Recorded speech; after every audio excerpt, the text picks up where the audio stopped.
What's the deal with Pedro Pascal? I mean, between the movies, the memes, and the fan cams, people are obsessed. So what makes Pedro Pascal so magnetic? And why are some people getting so mad about it?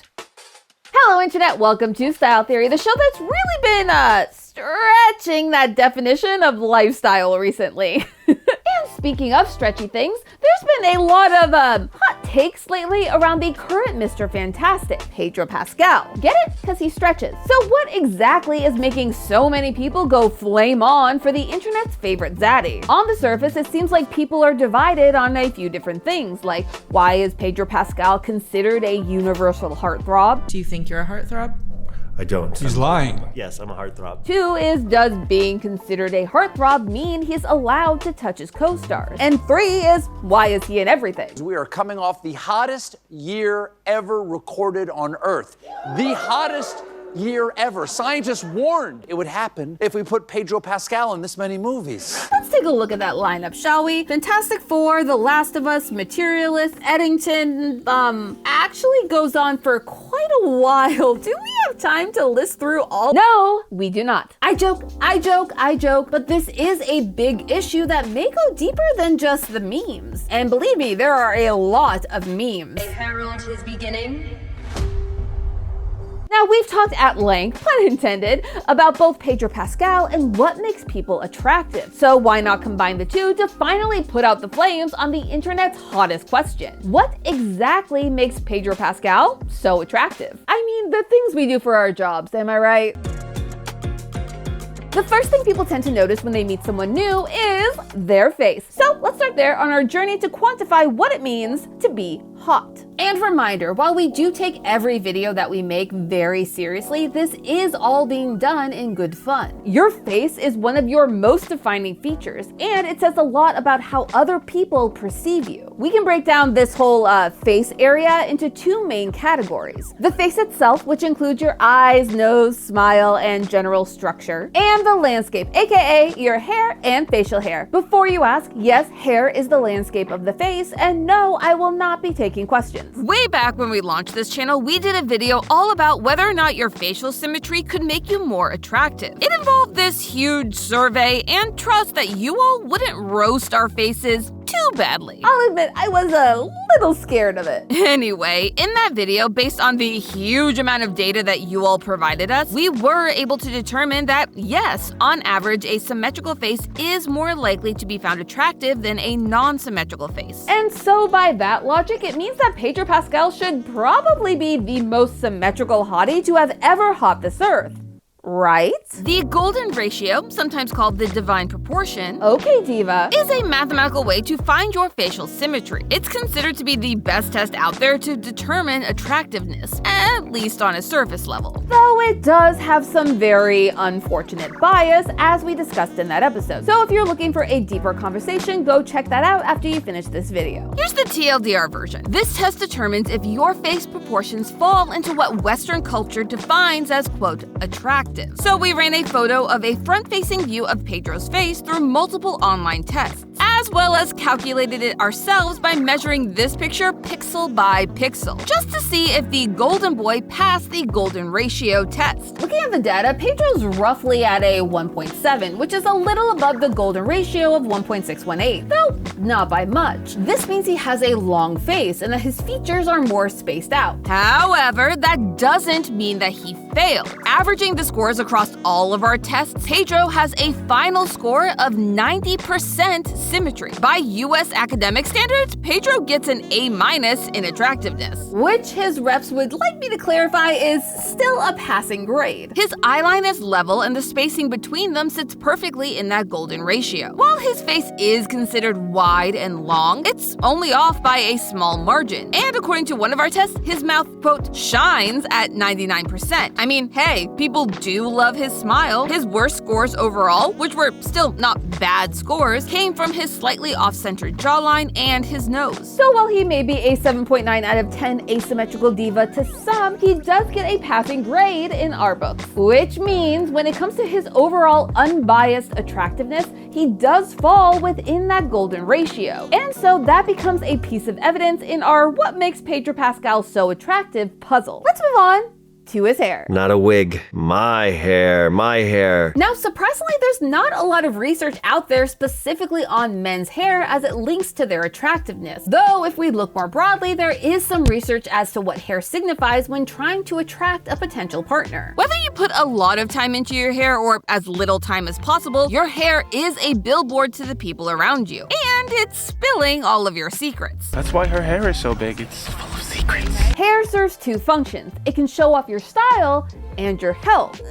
Sort of. Your choice of hairstyle says a lot about you. Do you keep it short or long? Do you style it or leave it natural? Is it clean or dirty? All of this sends subconscious signals to a potential partner about you and your personality. Good or bad, depending on the other person's preference. Some people want someone who looks low effort, while other people love a high maintenance king. It's just like some people love when their partner has long hair versus some who like no hair at all. Speaking of, Then there's the health aspect. Hair is made up of keratin, a protein that your body makes to keep your nails and hair healthy, as well as support your skin when it needs to heal a wound or do any kind of maintenance. Having thick, full hair is generally considered a sign of good health. Historically, for humans, this indicated a potential healthy and fertile partner. though to be clear, modern science has proven that being bald isn't a universal sign of bad health. So thank you, science, for teaching us that old assumptions can be wrong. Pedro has what this Reddit user describes as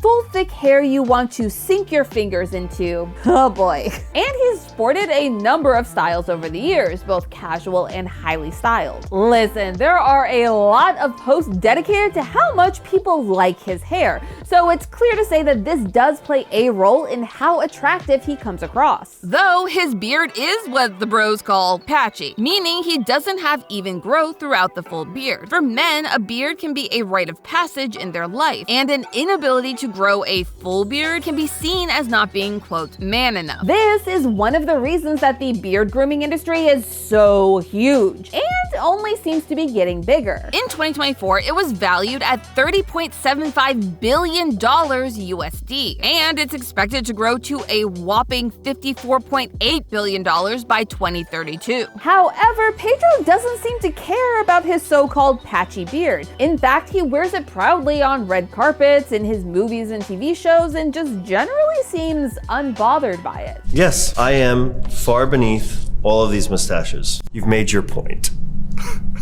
This is a huge measure of attractiveness, not just from potential partners, but for other men with patchy beards looking for confident role models. As my fellow theorist Lee puts it, So if my beard is trimmed really short, it's actually kind of patchy, especially where my mustache connects. Like, I don't trim it like this, it's just like this. I have to do the trick where if you grow enough beard, it covers up all the patches. In the era of stars like Henry Cavill and Chris Evans who have these big, full, glorious beards that really used to make me feel self-conscious about my own facial hair. But as stars like Keanu, and more importantly Pedro, really blew up, and I saw that they struggled with the completeness of their beards too, that really made me feel a lot better about my own facial hair. Like, hey, we can't all be Riker, and that's okay. I'm more than happy with my Pedro beard. So, in terms of his beard, it holds a wider appeal than anything that we've talked about so far. It's not just the Pedrosexuals celebrating his visual appeal, it's the bros themselves. Men need positive role models just as much as anyone else,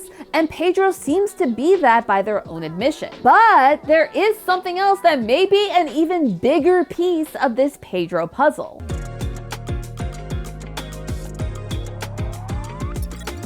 When it comes to fashion, Pedro is no stranger to switching up his style, and he's been dubbed fashion's favorite zaddy. Daddy is a state of mind, you know what I'm saying? Sure, Pedro. Fashion has both an internal and external effect on how attractive you appear to other people. So let's start with the one most people are familiar with, which is the external. while there is no right way to dress, most people have a scale of what type of outfit is considered flattering and what is not. Typically, it's a mix of what highlights your body shape in a positive way while still expressing your individuality. Pedro's body type appears to be a trapezoid, which means that he has broad shoulders and a wider chest that taper down into a smaller waist, though not as drastically as an inverted triangle body shape. This is considered a very versatile shape that can wear many different styles. For Pedro's body type, style guides typically recommend items that define the waist and highlight the shoulders, while still maintaining a balance as to not over-exaggerate either one. Which, towards the start of his fashion journey, Pedro wasn't really doing. To be honest, his early style was just a little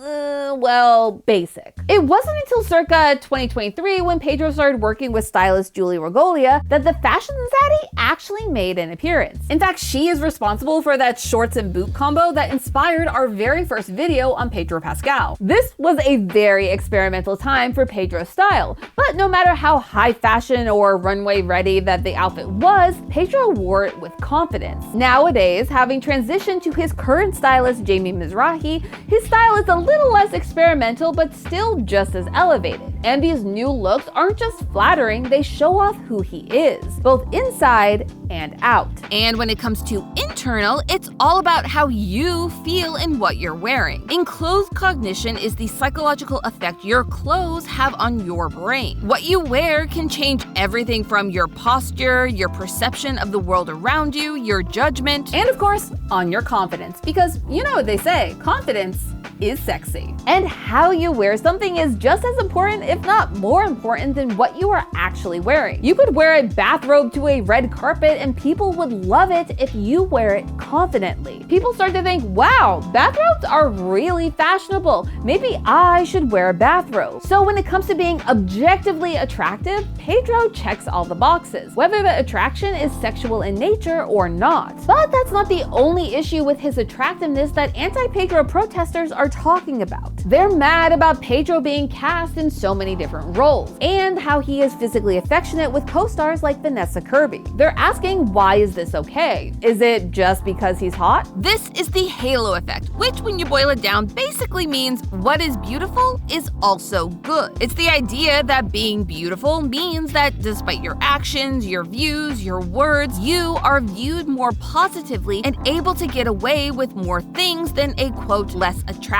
person would. But is that why people, as his naysayers say, are giving him a pass? Well, that answer lies with our final puzzle piece, because attraction is a little bit more than just on the surface.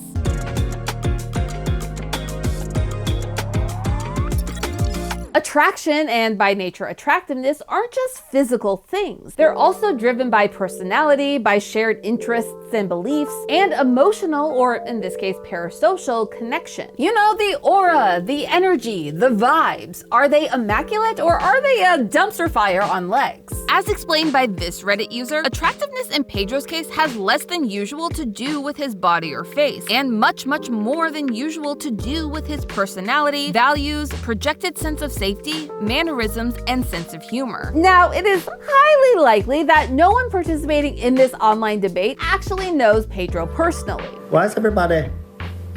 Who is everybody? Instead, to gauge Pedro's non-physical attractiveness, we have to rely on how we can perceive his expressions, his actions, his words that appear online. So to find out what people find so appealing about Pedro Pascal, we have to turn to the people who put him on that daddy pedestal in the first place. The fans. Starting with personality. Looking across multiple threads, articles, posts, and videos, there are a few key traits that people highlight as really being so charismatic and charming. One is his humor. Who makes who laugh more? We've thought about this before. You should see you from my eye. You! Always break. Because of you, because you're funny. He's known for cracking jokes and bringing a fun physicality to both sets and red carpets. I've watched you from that end to this end with a smile on your face. So this project... He has humor with everything the whole time, through everything, even when you're snipping. Then you have shared interests. Now, this can vary person to person, but there are many fans, both female and otherwise, that have said they felt seen by Pedro expressing his love of things that are typically considered feminine interests. He's well known for his love of dancing. I would like to be Anita in West Side Story, just so that I could dance more. Nail art. They're beautiful. One day I'm gonna break out. I'm gonna start doing it. Astrology. Star signs and astrology. This is the way. Most likely to be into astrology. You're an Aries, are I you? am an Aries. And of course, Xanadu. What song would you choose to sum up our time working together? Xanadu, obviously. You got a new number, texted me the link to the Xanadu song to prove to me that it was you. Hey, this is a very important point for me because I put Xanadu on my 2025 vision board. Just look. This is something you just don't typically see with modern male stars. And in fact, it harkens back to the old Hollywood stars like Fred Astaire, Cary Grant, and Gene Kelly, who, it just so happens, starred in a little movie called Xanadu. And then you have the shared beliefs. Pedro has been very vocally supportive of many marginalized people and communities, including his trans sister, women, the LGBTQIA+ community, and immigrants. I want people to be safe and to be protected. The attraction similarity effect is a theory, A social psychology theory, that when people share more similar attitudes and values, they are more likely to form close relationships, even parasocial ones, like that between a celebrity and their fans. And while not necessarily true for all of Pedro's admirers, his actions and beliefs are often mentioned in their lists of his attractive qualities. He's been described as a great example of positive masculinity, and not just by women and non-binary folks, but by men themselves. It's rare for men to be this relaxed with masculinity. Strength isn't measured in how tough you come across, but how loving you can be in the face of negativity. Pedro embraces compassion and authentic expression. This plays heavily into that emotional and parasocial connection that I mentioned earlier. Emotions contribute to 90% of the decisions that we make, including choosing a partner, or in this case, your celebrity boyfriend. What is it about him that has all of us like, he's all of our boyfriend? And it plays into one of the biggest reasons that people don't just put their admiration into Pedro, but their trust. Feeling safe with someone is one of the most, if not the most, attractive traits that someone can have. But I do need to reiterate that we do not know him personally. So when it comes to answering whether or not he is using a hot pass, we can't really answer it. Instead, we have to turn to the people who actually know him and pay attention to what they are saying, both with their body language and with their words. He's just kind, he looks you in the eye, he's very funny, he's very handsome. He's so unbelievably kind. You just instantly feel like he's your friend. That's just so needed, having someone that is so pure and stands up for the right things and is just a good human. Yeah. Pedro's a king. He's such a warm energy. There's something so gentle about him, and you feel so loved when you're with him. Like you just feel so safe. And he's a little naughty, which is fantastic.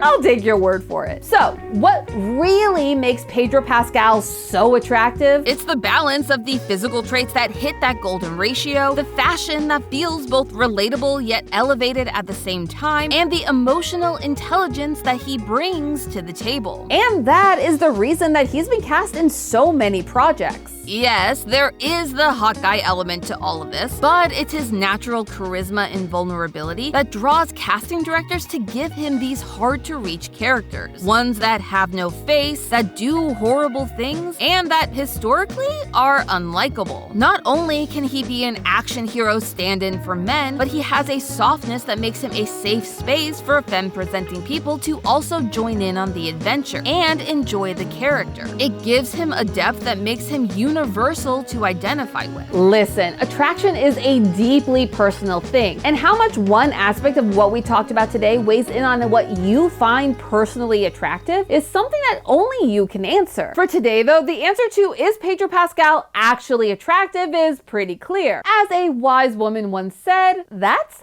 hot. But hey, that's just a theory. A style theory. Keep looking sharp. Coming up next on Style Theory. What is the Gen Z stare?